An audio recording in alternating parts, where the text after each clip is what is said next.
Hello guys, welcome to my channel Sandy Sage. বন্ধুরা, আজকে আমরা কথা বলবো আমাদের বাংলা ফিল্ম ইন্ডাস্ট্রির প্রিয় অভিনেতা জিৎ এবং তার অভিনয় জীবন নিয়ে। তাহলে চলুন শুরু করা যাক। জিৎ, যার আসল নাম হলো জিতেন্দ্র মাদনানি, তিনি 30শে নভেম্বর 1978 সালে কলকাতার এক মারোয়ারি ব্যবসায়ী পরিবারে জন্মগ্রহণ করেছিলেন। তাদের বড় পারিবারিক ব্যবসা ছিল এবং তিনি পড়াশোনা করেন ভবানীপুর এডুকেশন সোসাইটি কলেজে। ছোটবেলা থেকেই তার অভিনয়ের প্রতি অগাধ ভালোবাসা ছিল এবং তিনি তার ক্যারিয়ারে শুরু করেন মডেলিং ও বাংলা ধারাবাহিক বিষবৃক্ষ দিয়ে। তারপর একটা সময় এলো যখন জিৎ হয়ে উঠলেন বাংলা সিনেমার একমাত্র রাজা। তার নাম মানেই ছিল ব্লকবাস্টার। কিন্তু আজ সেই আলো যেন কোথায় একটা হারিয়ে যাচ্ছে। জিৎ কি সত্যিই হারিয়ে গেলেন, নাকি এটা শুধুই একটা ফেজ?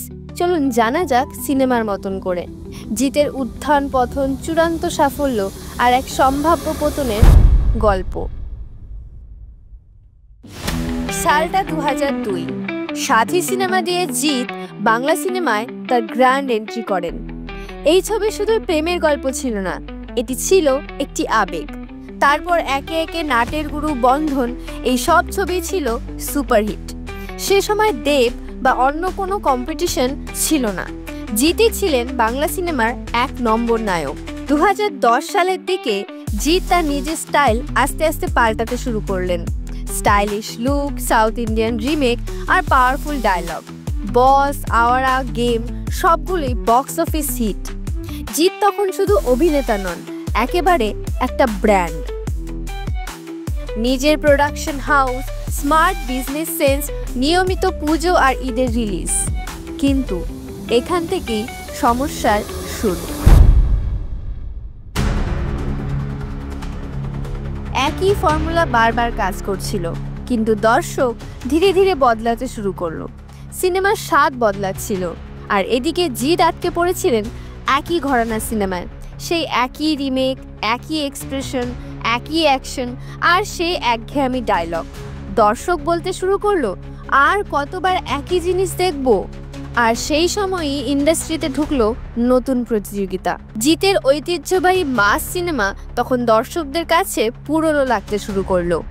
রাবণ, চেঙ্গিজ এই সমস্ত সিনেমাগুলো মিক্সড রিয়াকশন পেতে শুরু করলো। মাসি অ্যাপ্রোচ থাকলেও গল্পের স্ক্রিপ্ট দুর্বল, পরিচালনা প্রেডিক্টেবল। বক্স অফিসও আর আগের মতন নয়। এমনকি জিতের ফ্যান বেসও বিভক্ত, কেউ এখনো ভক্ত আর কেউ ক্লান্ত। কিন্তু ফিরে আসা কিন্তু অবশ্যই সম্ভব, কিন্তু তার জন্য দরকার একটা সম্পূর্ণ রিইনভেনশন। নতুন পরিচালকদের সঙ্গে কাজ, ফ্রেশ স্ক্রিপ্ট আর হয়তো নিজের হিরো ইমেজ ছেড়ে অন্যরকম চরিত্রে নিজেকে দেখা। আজকের দর্শক শুধু স্টাইল নয়, গল্প চায়। জিৎ এই নামটির সঙ্গে কিন্তু একটা গোটা প্রজন্মের ইমোশন জড়িয়ে রয়েছে।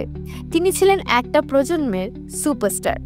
তবে পতন সব বড় তারকার জীবনেই আসে, কিন্তু প্রশ্ন হলো তিনি কি বুঝতে পারবেন যে পরিবর্তন ছাড়া সামনে এগোনো সম্ভব নয়? আপনাদের কি মনে হয়, জিৎ কি আবার শিখরে উঠতে পারবেন? কমেন্টে জানাতে ভুলবেন না। বন্ধুরা, ভিডিওটি ভালো লেগে থাকলে লাইক অ্যান্ড শেয়ার করতে ভুলবেন না এবং এরকম আরও ইন্টারেস্টিং ভিডিও পেতে সাবস্ক্রাইব করে দেন আমার এই চ্যানেলটিকে। দেখা হচ্ছে নেক্সট কোনো ভিডিওতে। ততক্ষণের জন্য stay happy, stay blessed and stay tuned.